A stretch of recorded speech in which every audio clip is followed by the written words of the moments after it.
Most memorable story ng client na na-experience ko?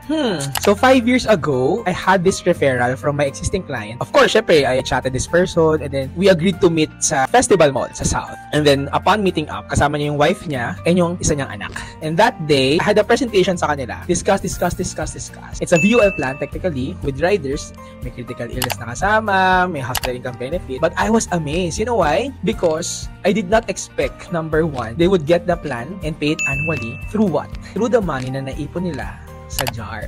So, it's cash. And take note, yung money sa jar na yun, inipon nila yun everyday. So, familiar ba kayo dun sa everyday, you put a money in the jar, parang set aside a money from your daily allowance or what, put it in the jar, di mo gagalawin yun. Hanggang sa, nakaipon sila ng enough money to start a plan. I posted that and ang dami na-inspire sa story nila. And for me, that's very inspiring. Kasi, di ba, di mo naman nakakalain na may mapupuntahang magandang value yung something na nilagay mo sa jar. So, for me, that's my most memorable story ng client.